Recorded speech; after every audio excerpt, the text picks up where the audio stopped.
Assalamualaikum warahmatullahi wabarakatuh. Perkenalkan, nama saya Amalia Husnul Hatimah. Saya adalah calon guru penggerak Angkatan 11 Kota Semarang dari SD Negeri Kalipancur 02. Pada kesempatan ini, saya akan memaparkan koneksi antar materi modul 1.4 Budaya Positif.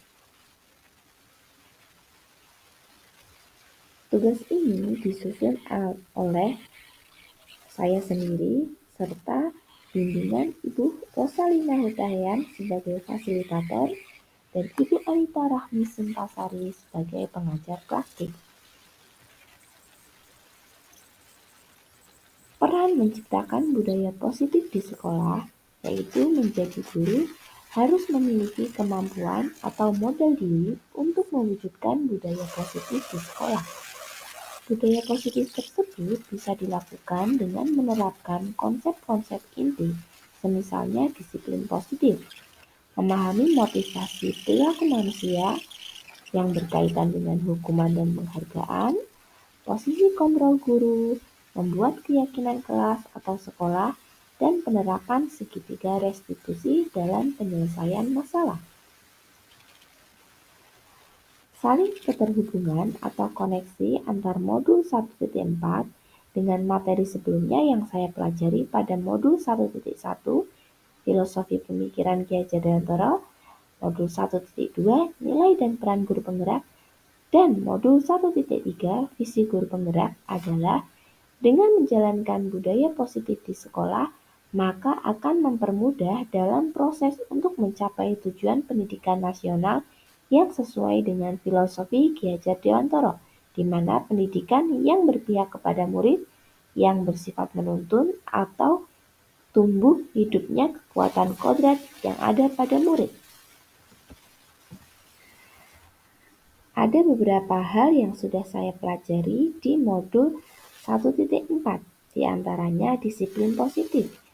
Disiplin positif adalah suatu pendekatan untuk menerapkan disiplin dari dalam diri anak tanpa hukuman dan hadiah. Dalam rangka menciptakan lingkungan yang positif, maka setiap warga sekolah dan pemangku kepentingan perlu saling mendukung, menghayati, dan menerapkan nilai-nilai kebajikan yang telah disepakati bersama. Tujuan mulia dari penerapan disiplin positif adalah agar terbentuk murid-murid yang berkarakter, berdisiplin, santun, jujur, peduli, bertanggung jawab, dan merupakan pembelajar sepanjang hayat sesuai dengan standar kompetensi lulusan yang diharapkan. Materi selanjutnya yaitu teori kontrol dari William Glasser. Ada beberapa poin yang saya pelajari, di antaranya yang pertama, kita tidak bisa mengontrol orang lain, begitu pula sebaliknya. Yang kedua, semua perilaku memiliki tujuan. Dan yang ketiga yaitu setiap orang memiliki gambaran dan kebutuhan yang berbeda-beda. Saya juga mempelajari mengenai identitas gagal dan identitas berhasil. Identitas gagal dapat berupa hukuman, di mana hukuman bersifat satu arah dan dari pihak guru yang memberikan, dan murid hanya menerima suatu hukuman tanpa melalui suatu kesepakatan. Adapun identitas berhasil akan menjadi disiplin, di mana disiplin terbagi menjadi dua, yaitu konsekuensi dan restitusi. Konsekuensi umumnya berbentuk dibuat oleh pihak guru dan murid sudah mengetahui sebelumnya konsekuensi yang akan diterima bila ada pelanggaran. Berbeda dengan restitusi, di mana restitusi merupakan proses kolaboratif yang mengajarkan murid untuk mencari solusi untuk masalah mereka. Keyakinan kelas. Dalam membentuk keyakinan kelas, ada beberapa poin yang harus diperhatikan. Yang pertama, bersifat lebih abstrak. Yang kedua, dibentuk dalam kalimat positif. Yang ketiga, mudah diingat dan dipahami oleh semua warga kelas. Dan yang keempat, semua warga kelas ikut berkontribusi dalam pembuatan keyakinan. Materi selanjutnya yaitu tentang kebutuhan dasar manusia. Ada 5 kebutuhan dasar manusia. Yang pertama, bertahan hidup.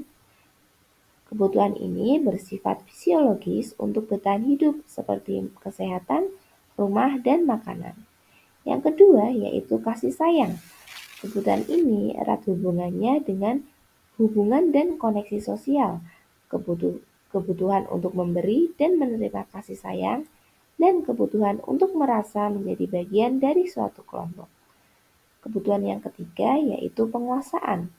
Kebutuhan ini meliputi keinginan untuk dianggap berharga, bisa membuat perbedaan, bisa membuat pencapaian, kompeten, diakui, dan dihormati. Kebutuhan yang keempat yaitu kebebasan. Anak-anak dengan kebutuhan kebebasan yang tinggi menginginkan pilihan mereka perlu banyak bergerak, suka mencoba, tidak terlalu terpengaruh dengan orang lain, dan senang dengan hal-hal yang baru dan menarik.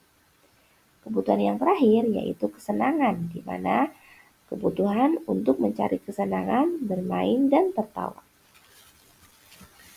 Pada modul 1.4, saya juga mempelajari 5 posisi kontrol, di mana yang pertama posisi penghukum. Biasanya guru menggunakan hukuman fisik maupun verbal. Yang kedua, posisi pembuat rasa bersalah. Di sini guru menggunakan keheningan yang membuat orang lain merasa tidak nyaman, bersalah, atau rendah diri. Yang ketiga, posisi kontrol teman, di mana guru berupaya mengontrol murid melalui sebuah persuasi. Yang keempat, posisi kontrol pemantau. Dalam hal ini, guru mengandalkan perhitungan, catatan, data, dan lain-lain yang dapat digunakan sebagai bukti atas perilaku seseorang. Dan yang terakhir yaitu posisi manajer. Guru berbuat sesuatu bersama murid, mempersilahkan murid mempertanggungjawabkan perilakunya, dan mendukung murid agar dapat menemukan solusi atas masalahnya sendiri. Yang terakhir, saya belajar mengenai segitiga restitusi. Segitiga restitusi adalah proses menciptakan kondisi bagi peserta didik untuk memperbaiki kesalahan mereka sehingga mereka bisa kembali pada kelompok mereka dengan karakter yang lebih kuat. Ada 3 langkah dalam segitiga restitusi. Yang pertama, menstabilkan identitas. Yang kedua, validasi tindakan. Dan yang terakhir, menanyakan keyakinan. Hal yang pertama, jika anak membuat salah yaitu ada kebutuhan dasar mereka yang tidak terpenuhi. Setelah itu kita tahu kebutuhan apa yang tidak terpenuhi, maka kita memahami alasan anak melakukan hal tersebut sehingga anak merasa dipahami. Ketika langkah 1 dan langkah 2 sukses dilakukan, maka anak akan siap untuk dihubungkan dengan nilai-nilai yang dia percaya dan berpindah menjadi orang yang dia inginkan. Refleksi dalam modul 1.4, hal yang menarik yang saya temukan saat mempelajari modul ini yaitu bahwa ternyata penghargaan mempunyai dampak yang kurang baik bagi anak. Perubahan apa yang terjadi pada cara berpikir saya dalam menciptakan budaya positif di kelas maupun di sekolah setelah mempelajari modul ini? Setelah mempelajari modul ini, saya sadar bahwa posisi kontrol yang saya lakukan di sekolah maupun kelas adalah teman. Seharusnya saya menerapkan segitiga restitusi dan memegang kontrol sebagai manajer. Pengalaman seperti apakah yang pernah saya alami terkait penerapan konsep inti dalam budaya positif? Saya pernah menangani siswa yang sering datang terlambat menggunakan segitiga restitusi. Terkait pengalaman dalam penerapan konsep tersebut, hal apa sajakah yang sudah baik dan apa yang perlu diperbaiki? Hal yang baik yaitu sudah mulai muncul motivasi internal dari peserta didik. Adapun hal yang perlu diperbaiki yaitu posisi saya sebagai guru dengan posisi kontrol manajer. Dari 5 posisi kontrol, Posisi manakah yang paling sering Anda pakai sebelum dan sesudah mempelajari modul?